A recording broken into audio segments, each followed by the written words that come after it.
大家好，我是李灿，欢迎收看 Easy Chinese Podcast 第一集啊。很多朋友之前看我节目的人肯定都很奇怪，你为什么突然又做出一个新的系列来了？而且你为什么这么久都没有更新节目了啊？让我细细道来啊。这是一个艰难的决定，其实也是一个痛苦的过程啊。但凡做内容的人都会经历一个像我这样的一个困境，就是一个瓶颈期啊。就是在一开始的时候，因为自己能力以及这个生活阅历、知识等等的积累，一开始做节目的时候，其实做的挺轻松的，很顺畅啊，因为有比较多的东西可以做。但是做着做着就会发现啊，路越走越窄了。其实这个问题说大也大，说小也小啊。说它大呢，就是因为你一旦遇到这个瓶颈，很容易就真的就放弃了，因为你走不通啊。在这很长一段时间内，几个月了吧，我感觉我这个频道基本都没怎么发布视频。其实我也断断续续也发布了几个，但是呢，后来看反响不怎么好，又被我撤下了啊，要么删除了，要么设为不公开的形式啊。为什么呢？我为什么这么纠结呢？其实这些视频都是我在做一些全新的尝试，但是我感觉这些尝试都失败了，而且我没有足够多的勇气去面对这个失败。同时当然另外有些朋友知道，因为我和茶叔跟笨叔在做这个大叔中文，我觉得已经做的慢慢有起色了吧，越来越多的朋友知道我们啊，所以慢慢的我确实把很多的这个精力都放在大叔上面。其实大叔这个在一定程度上帮助我就解决了这个瓶颈的问题。怎么说呢？因为之前我把这个自己的频道做到后期基本上是做两个方向，一个方向是关于中文学习的方法心态等等，另外一个其实就是关于中国的，不管是文化、政治、经济等等各种话题就这些东西我其实觉得在大叔上更好做，因为我和茶叔笨叔你一言我一语的，然后有这个想法的沟通交流碰撞等等其实很快的很顺畅就做下去，所以在做大叔的时候我感觉很顺畅很轻松同时确实解决了我这个瓶颈问题，但是它是在一定程度上解决。怎么说，就是把我在自己频道遇到这些问题其实在大叔这个频道解决了，但我自己频道遇到的问题我并没有解决。就这两条路我自己觉得在自己频道走不下去，所以我才这么纠结，反反复复的调试现在我觉得终于想通了一件事情，就是我为什么要做这么一个中文学习的频道，就是其实我能提供给中文学习者什么东西，对吧？就之前所提供的，不管是关于中国的政治、经济、文化等等各方面的，这个肯定是很多人想知道的，就这是知识类的东西另外一个是学习项的，比如说这个方法心态等等这两个方面其实是很有益处的。但是我在自己的频道我一个人做孤木难支就感觉一个人做的话感觉很难持续下去但是呢，在另外一个程度上我也在想，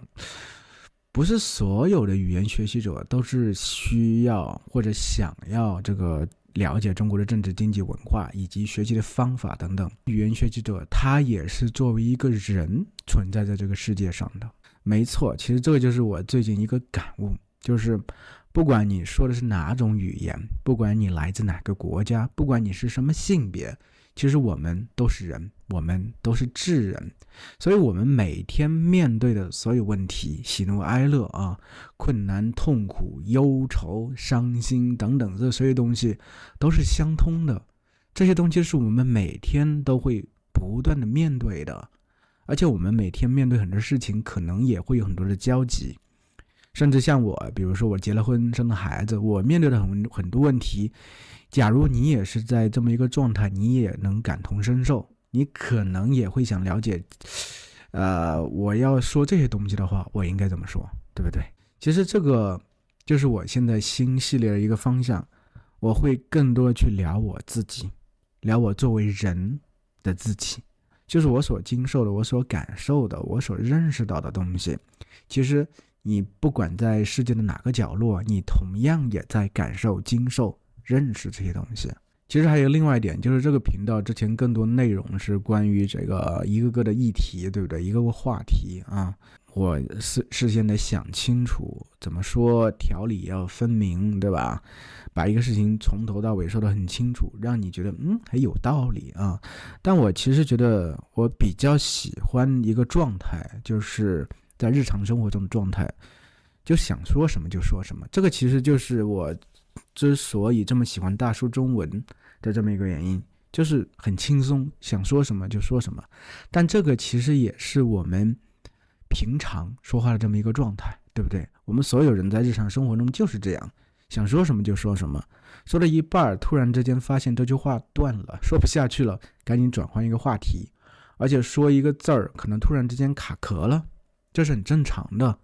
所以我其实觉得就是这种播客类型的东西，这 podcast 这种类型的东西特别适合学习一门语言，因为它永远展现的是最自然的、最纯粹的口语，就是自然而然从你嘴巴里流露出来的。所以正如你所见，我这个频道将正式转型做这个播客啊，就是为了确保我这个系列能做得长久啊，我就一开始先罗列了一些我的想法，我觉得这些想法都可以做成这个每一期的这个内容啊，我大概整理了11个吧，我给大家说一下，这样大家的话就能知道我后面的这些内容是什么方向了啊，大概是什么内容啊，值不值得期待呢？你有没有兴趣呢？对你有没有用呢？对不对？其实这些标题取下来之后，我不会先去想内容，我就想的一种自然流露，就是我想和他聊天这种感觉，就是我想到哪儿说哪儿啊。比如说第一个，为什么名字对一个人有这么大的意义？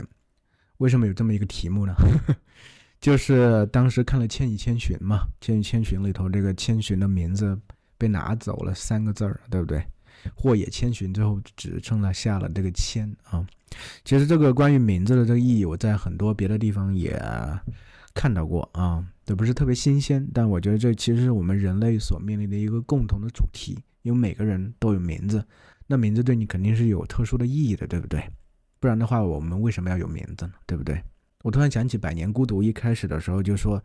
当时那个世界很久远啊，很新鲜啊，很多东西都没有名字，人们只能指指点点，对不对？但作为我们这些人而言，不管你取的是阿猫阿狗，你肯定是需要名字嘛，对不对？第二个就是我没法共情孙悟空啊，孙悟空就是 Monkey King 嘛，很多人都知道。为什么说我没法共情他？就是我对他的这个行为动机不是特别了解。就是我为什么突然也想了这么一个话题呢？就是因为我最近要为了大叔做一个产品，就是改编《西游记》。《西游记》这本书，我觉得我不是特别喜欢，但是一开始就是前面那一部分啊，我是挺喜欢的。但最近我又读了一遍，发现，我就觉得孙悟空这些动机是很奇怪的，为什么去大闹天宫呢？这个动机不明啊，所以我要改编的话，我需要把它很多东西都全部推翻啊。第三个就是我们都曾少年不识愁滋味啊，就是说我们曾经对人生都有误解吧，或许感觉有时候会有一种无病呻吟的感觉，等到真正年纪长了之后才会发现啊，那些东西其实好像不值一提，但是那就是我们当下的一个状态啊，对不对？第四个就是如何面对父母的老去，这几乎是所有人都会面对的一个问题。如何面对父母的老去，如何面对自己的老去，这是一个人类永恒的命题啊。我们可能人类就是都终有一死，但是大多数时候我们都会刻意去回避这个问题，我们不会去想，我们总以为自己会永远存在下去，对不对？直到某一天突然让你觉得啊，好像这一切就在眼前了。第四个就是35岁以后我的人生有什么不同？你35岁以后人生有什么不同吗？和之前有什么不同吗？暴露的年龄。第五个，美食能填满我们的欲望吗？这个问题我觉得挺有意思，因为现在有很多这种吃播，还有很多人就去到室外做节目啊，就是去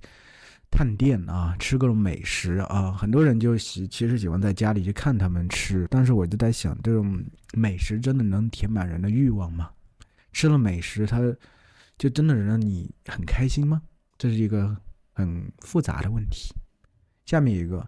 养孩子是快乐还是痛苦的啊？这个我觉得作为父母的人啊，自己有孩子的人，我觉得应该有很深的体会啊。我觉得不管是哪种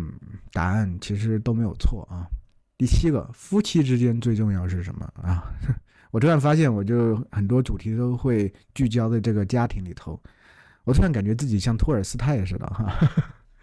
托尔斯泰，你看写了最伟大的2部小说《战争与和平》《安娜·卡列尼娜》啊，大部分时间都是聚焦在家庭里头，人和人之间的关系啊，因为这是他最熟悉的东西。我们在谈论东西的时候，其实大多数时候都是谈论自己最熟悉的东西。最熟悉的东西你知道的最深刻，你有最多的感触，对不对？第8个，人生怎么过才幸福啊？这是一个太宏大的问题啊。可能有些人信宗教，宗教会给你们答案，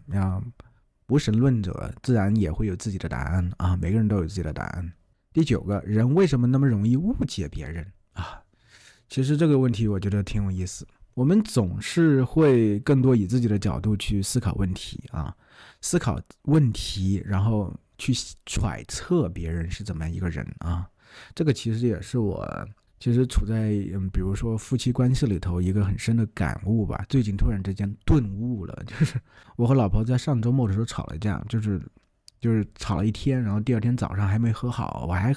和他在掰扯，因为我内心深处是觉得自己没做错的，然后我觉得自己还特委屈，但是我突然发现了，我为什么有这些情绪，为什么我想的都是我自己，我全部都是我自己。其实我有没有跳出自己去看一看他为什么是这样呢？对不对？我是不是对他有很大的误解呢？当下我突然感觉整个天地都宽阔起来，我好像之前被一个东西包裹起来啊，这个包裹起来的东西刀枪不入，真的。但突然之间这层东西就不见了，我的视野，我看东西的角度完全不一样了。第10个，我们为什么那么在乎别人的想法啊？这个其实我觉得很多人都有这种感觉吧，就好像总是去在乎别人是怎么想自己的，总是怕自己做一些事情啊，一些行为啊，一些言语引起别人的不舒适，对不对？想太多，活太累，这个是现代人的一个普遍的状态嘛，对不对？第10个，人们为什么会渐行渐远？什么叫渐行渐远？比如说你曾经有个好朋友，对吧？你们比如说是大学同学啊，后来慢慢的天各一方啊，都在不同的地方有各自的生活，你们是不是渐行渐远呢？关系越来越疏远了，是不是？这个也是我们作为人，所有人都会面对的一个问题，对不对？以上呢就是我先暂时设定的11个题目吧，我会把它们一一讲下来，就是和大家纯聊天，我也不会去细想什么，更多是我想到什么说什么，这样的话其实能更真实的展现我作为一个人，对不对？我当下所思所想，而且这样的语言我觉得真的是特别特别的自然啊。那么今天咱们就到这吧，再见，下期再见。